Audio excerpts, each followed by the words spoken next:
Welcome to the Brand Doctor Podcast, strategies that help entrepreneurs build reputable and profitable brands. Here's your host, Henry Kaminski Jr. How to price for profit. Are you set up? Yes or no? In this episode, guys, we are going to be talking to an expert that knows a thing or two about positioning your business to price for profit and really become one of those go-to, you know that I love that, in your niche. So without further ado, I want to introduce Evan Horowitz to the show. What's going on, Evan? Hey, good to be here. Thank you. Dude, I found you on LinkedIn and I was like, I have to have this guy on my show because he is quite the impressive dude. So for those folks who do not know who Evan Horowitz is, please give us some context around who you are, what you do, and why you do it.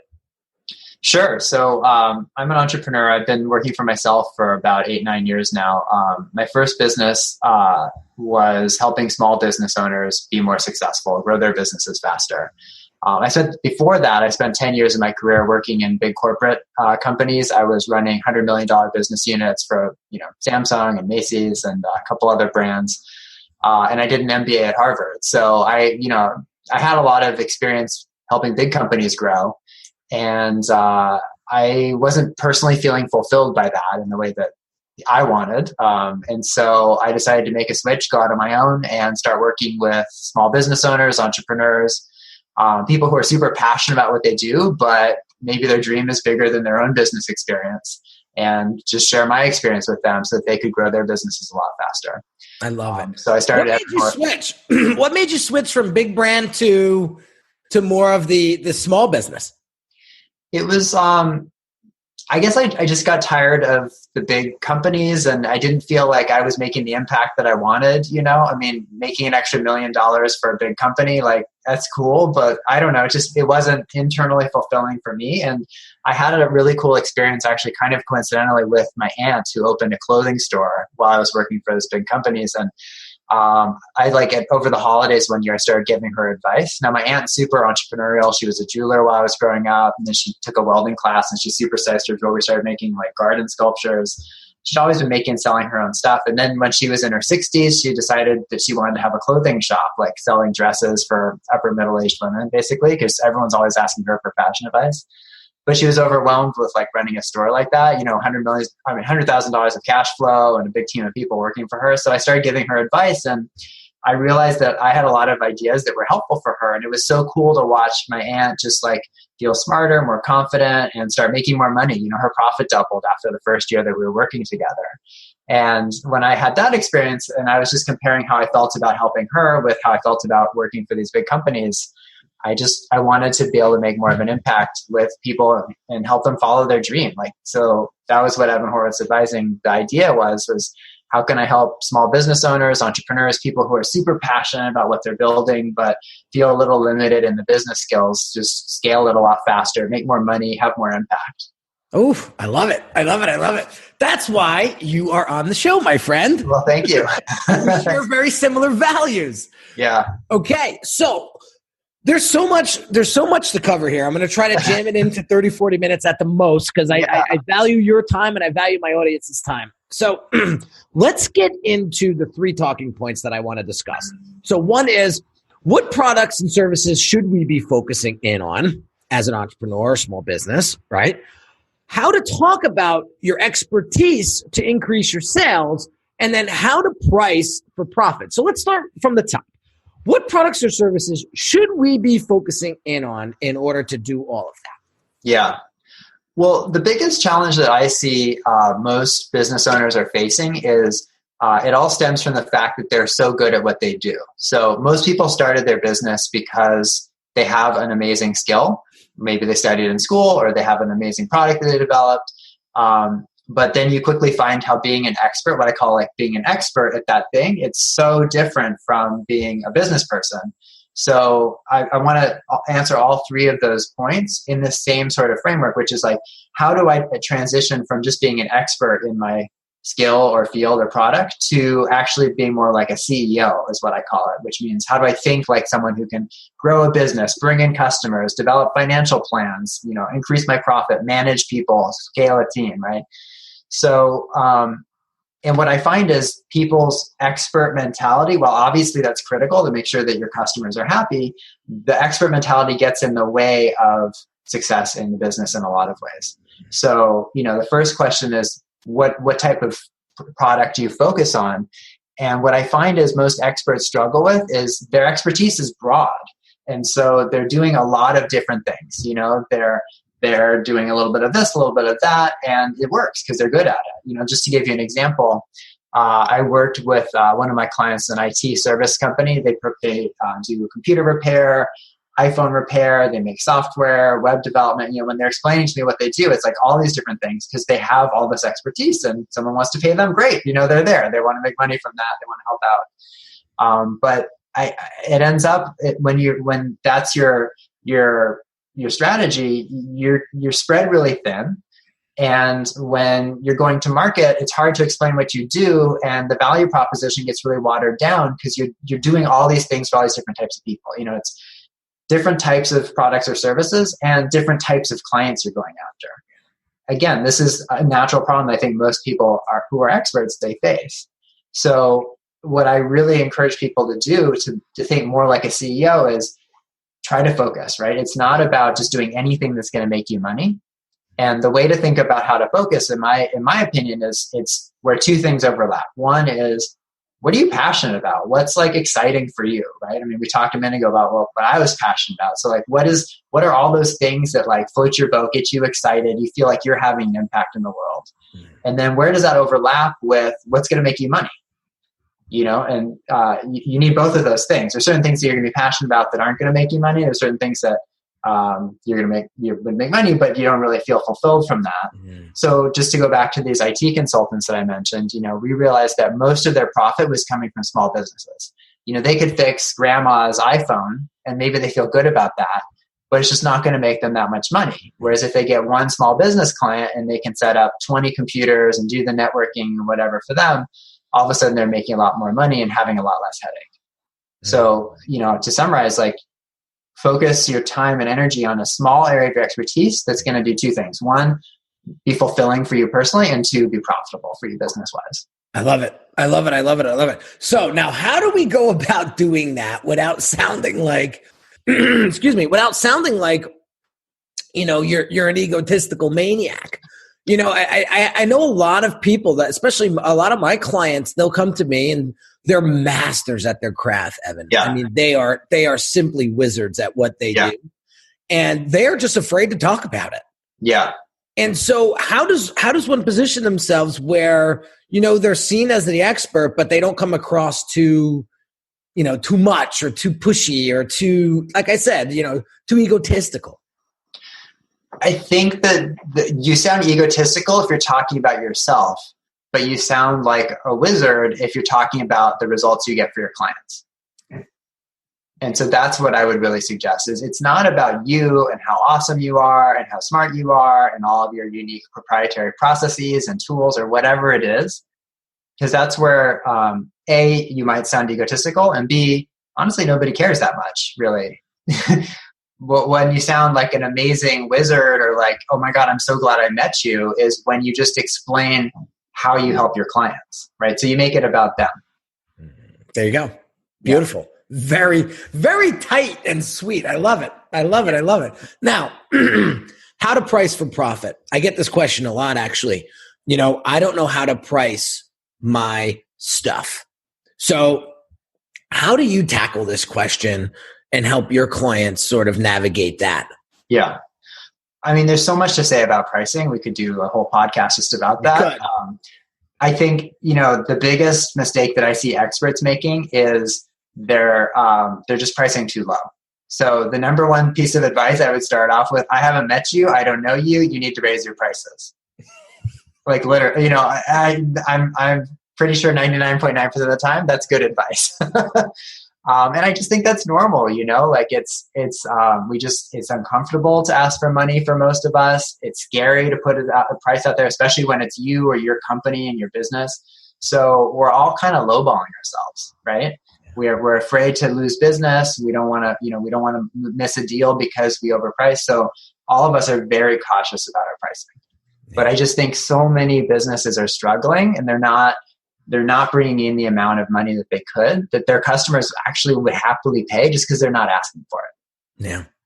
Yeah. Are you familiar with value-based pricing? Mm-hmm.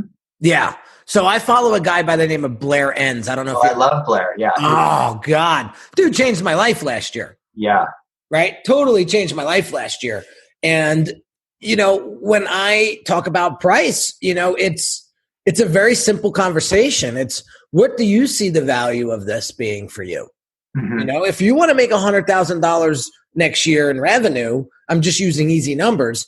Sure. Like, what percentage are you looking to invest into achieving that goal? Yeah. Right. And what are the metrics and how are you going to measure it? And then, people, they get wide-eyed when I ask that question, because when they say the percentage, like 20% or 30%, I've had some people say 30 or 40%, right? Mm-hmm. So I said, oh, you're willing to invest 40 grand into this. Oh, well, I didn't even think of it that way. Mm-hmm. Right? They had this little number in their head, like $5 grand, right? Like, how is that enough effort? Would you consider, if you want to put 5% effort in to return 95%, like, does that make sense to you? Is that logical? Mm-hmm. And when you start to get them thinking like that, they're like, oh, wow. Yeah. Right? And so it's tough to swallow at first, but when you position it like that, it's a whole different conversation. Yeah. Well, you get people thinking a different mode. If it's like, how are we going to make you more money? Right. So if you're talking to your client about how are you going to help them be more successful, you're creating expansiveness for them versus making this a cost conversation, right? Instead of saying, how am I going to drain your wallet? You're saying, how are we going to grow things for you? Whatever that outcome is, they're going to have more time, they're going to have less stress, they're going to have more money in their business. Whatever you're doing for them is, that's how you want to frame it. So you're not a cost to them, you're an opportunity for them. Yeah. Now let me ask you this, Ev, because I get this question a lot too, and I've read multiple books on this, and I'm curious. People talk about like the market value, right? The market value. So I know right now, if you go into ClickFunnels world, right, on average, you'll find people designing and building funnels from 5,000 to 10,000. It seems to be the average, right? Okay. And then you have me coming in at like 25 grand, right? And some people look at me like, you're crazy, Henry, for charging that. Like, nobody's going to pay you that. Meanwhile, I've had people pay me double that for funnel work, right? And I find it to be a limitation, not for me, but for other folks when they say, well, my market's just not going to bear that price. Yeah. So what do I do? Yeah, sounds good. Sounds like a good idea to raise all my prices. But what if the market won't bear it? Yeah. Well, I think that's a reaction that I hear a lot. And I think most businesses, and I've worked in a lot of different industries, it is similar to what you say, where there's a big range of prices that people are paying. I mean, take, let's say you want a logo design for your business, right? You can go on Fiverr and pay $5 for a logo. Or, you look at Pepsi's last redesign for the logo, they spent $1 billion on it. It's a logo, right? Either way. So what's the market price for a logo? Is it $5 or is it $1 billion? Well, it's both. Now, the question is where do you want to play in the market, right? For you and your business, there's a lot of people doing Fiverr and that's working for them, I guess. They're making the money they want to make for it. And there's certainly a high volume of people who want to pay that. There's a lot less people who are going to pay $1 billion for a logo. Right. But I think we all have to find our sweet spot. And going back to my first advice is you're undercharging for sure. Whatever your skill is that you're bringing, you could be getting more and you could move up market. Yeah. But what you're saying is absolutely right. Like, it's scary to do that. And you might feel like you're kind of jumping off a cliff without being able to see the bottom. The only way you're going to know that is to try it. Yeah. Yeah, absolutely. And listen, I'm not pointing fingers because I was extremely afraid to apply Blair's concepts in his book. I actually got Pricing Creativity. That's the big Trapper Keeper book that I have it on my shelf right here. Yeah, it is a game changer. Yeah. But the way he explained it in the book, it was just phenomenal. I was like, wow. And then it took a couple of console calls for me to get used to talking about those numbers. Yeah. And then it just becomes natural. Yeah. So the folks that are watching and listening, like the more you do it, the more easier it gets and the more fun it gets. So, it's definitely not something, it's all in your head, guys, is what I'm trying to say. Like, don't get too heady about it. Like, well, and it should be uncomfortable. I think if you're going to make a move and raise your price, it should be uncomfortable. And what I always tell people is if you're not uncomfortable, you're not pushing the price up high enough. No. And so when I get into those moods, right, and those funks, I start to think about my family. I start to think about my son, my wife, my future, his future, our future. Yeah. And nobody's just going to give you what you want on a silver platter. Like, you have to get out there and earn it and own it and work for it and be, not say hard on yourself, but like hold yourself accountable. Right. And so the next time you're thinking of, oh, maybe I should just do it for this price, and think about what you're taking away from your family. Yeah. Or yourself. And I hate to say it, I'm not trying to be selfish here. Don't get me wrong here, but we have to really think this way. Do whatever it takes to get you to talk about those numbers. I mean, I remember when I was practicing with my coach, I would sit in the mirror. My wife thought I was insane. But I would sit in the mirror and I would say, this is a $10,000 investment. This is a $10,000 investment. And I would say it a dozen times. And I tell you, about a 12th time, it got really easy for me for me to hear it and for it to come out of my mouth. My wife was like, "You're losing your mind." I go, "Nope. I'm doing this all a favor." Yeah. And eventually it just comes out, it's just super smooth, and people are like, okay, they're either in or they're not. You know what I mean? So well, they're going to key off your confidence. If you say, look, this is the $10,000 investment and people make this all day, every day because it's a great investment, they're going to feel that. If you're like giggling awkwardly when you say $10,000, like they're going to key off of that. So exactly. People can smell that from a mile away. Yeah. And so I always say people buy your confidence first. People want to be able to know that if they jump in a foxhole with you, that they're going to be okay. Right. And so I always have that mentality, going into business and going into, cause I'm very picky with my clients these days. I've been doing this for 13 years. So I worked with tons of great clients. I've worked with not so great clients, and it's nobody's fault, just the wrong fit. Right. Yeah. And so as I get older too, it's like my time is a lot more valuable than it was when I was in my early 20s and 30s. So, when I think about this, I say to myself, like, all right, well, this has got to be a win-win. Otherwise, this isn't going to work. Right. Yeah. And so, you have to really think about this stuff as you go in and you start to raise your price, because, the more you charge, the more responsibility you take on. Okay. The more risk you take on. Mm-hmm. And you really got to be comfortable with these folks that you're working with. So, there is a systematic process on how I do things, and it's done very purposely because I don't want to waste your time. I don't want to waste my time. And if we're going to spend 100 hours together plus, building this thing out, we at least better like each other. I hope so. Right? So let's shift and turn gears here and get into the doc's prescription, because there's a lot of things we said here in just a short period of time that I really want to highlight and make sure people get. Number one is in order to focus on what it is that you need to be creating in order to sell, look for that crossroad between passion and profit, right? Just because you're passionate about it doesn't mean somebody is going to be ready, willing, and able to pull out their wallet and buy it. So you really have to make sure that you test the market. I love Evan mentioned that prior. You get out there and actually see what it is that they want and need. And if your strengths and your passion meet that, then we got something to talk about. Because I've been in business so long where I've asked my audience, hey, should I create this course? They all say, yeah. I go out and launch it, and there's crickets. So I took a different approach the past few times I put out digital products, courses, and so on, and way, way bigger return. So keep that in mind. Second thing is pricing, right? Pricing. You have to really pay attention to the value that your audience sees in what it is that you do.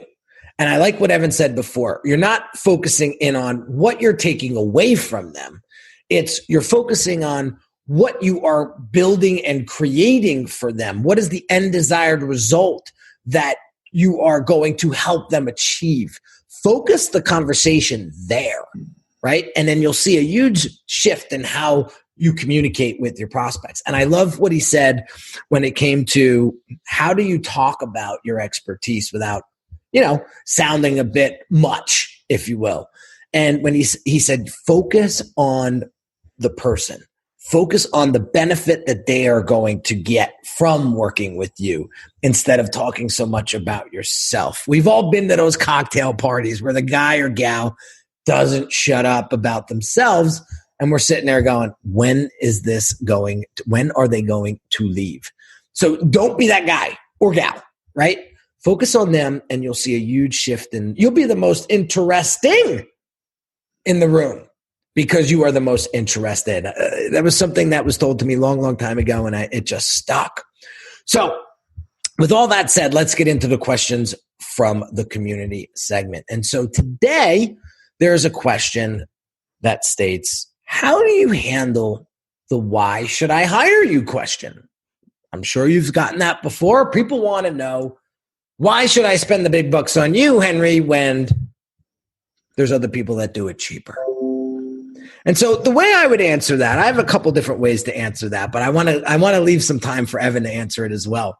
But the fun answer I like to give is, I don't know. Why should you hire me? That's good. And just let them talk. I mean, and I can promise you there's going to be some awkward silence there in the beginning. You're going to get a few chuckles, but at the same time, I would just keep my mouth shut after you say that and just let them talk, because they will then begin to qualify you as their person of choice. So be okay with that awkward silence. You don't need to fill that silence. Let them fill it. So, Ev, how would you tackle that question if somebody says, Evan, why should I hire you? Yeah. Well, I like what you're saying, and I think it's important to not feel like you need to defend yourself or you need to pitch yourself. And the trap that I think, at least I've seen myself, and I think a lot of people instinctively go to, is to start to explain why you're great again, which we've talked about how that's not the best selling strategy, right? But if you feel like you're defensive and you're like, well, you can do this and I do this, which is fine. And that's how those conversations normally go. But I think it's much more powerful, again, to focus on who are you talking to and what's the journey that they're trying to get on and how can you help them with that journey? So it's not about you and your qualifications, but it's about the results that you consistently get for your clients. So, I would answer that question by just sharing an anecdote, maybe a story of somebody who you worked with recently, who, it sort of relates with what this guy or woman is looking for, and say, well, it seems similar to this other client who I XYZ, and boom, and watch them be like, oh, I want that, Yes. That's amazing. You took the words right out of my mouth, because the second way you can play to that is exactly what you said. You could say something along the lines of, well, I don't know, but let me share with you a couple of stories or a story and see if it makes sense. And if those are the types of results that you're looking for, then it might make sense to move forward. And then you get right into those stories and you'll see their eyes light up. Yeah. I think I'm so happy that you pointed that out. The minute you start to try to explain and sell yourself, you're done. And when you start to do it too, because you get a different feeling. you physically feel different. Yeah. Because you know that you're going into selling mode. Yeah. And that's exactly where they want you. Like, that's exactly what they want you to do, is sell them. So what I found to work really well is that when you challenge your prospect in a fun way, they really respect that. And it draws them to you even more. Mm-hmm. But you have to be careful on how you do it, because I don't want to see people taking my advice, going out there and, trashing people's websites and trashing people's processes and systems, or whatever challenges that they're having, going in and really manipulating that to get their way. I'm not saying that, but you can have a lot of fun on these conversations. They don't need to be super stiff or super awkward. Right. What are good ways to challenge your prospect? What are some good ways? Yeah. Okay. So they'll come to me and say something along the lines of, I need you to build me a funnel. Mm-hmm. Right. And I'll say, okay, why do you think you need a funnel built? Well, I got this great product, and they go on and on and on about the features, but they don't even know who their audience is. And so this happened to me not too long ago. Guy from Cape Town, South Africa, absolute wizard, consultant, knows he's focusing in on helping mechanics use this diagnostic software that you plug into the car. It tells you what's wrong with it.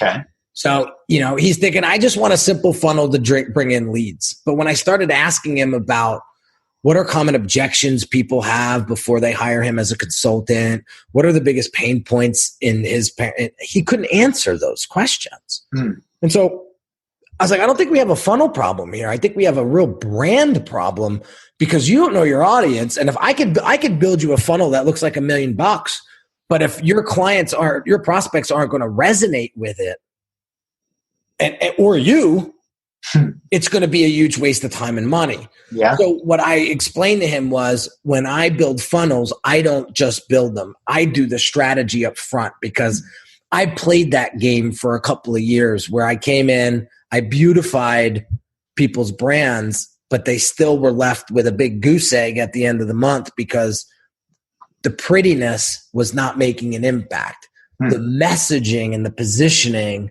and the strategy behind it all, that's where you make the impact. Right. So I brought Curtis through the Brand Accelerator diagnosis program and strategy program. Then we went into building his funnel. Night and day experience. So that's where you challenge them, because I say, I don't think you need a funnel here, my friend. I truly think you need a solid foundation first before you build anything. Yeah. And he understood it, and he goes, Jesus, I'm so happy that I came to you, because had I not, I probably would have spent 10 grand on a funnel, and it just would have been there, right? With no sort of strategy. And I was talking about that today on my Instagram, strategy versus tactics. A lot of people come in and they just want that logo. Just, I want something quick. I want something easy.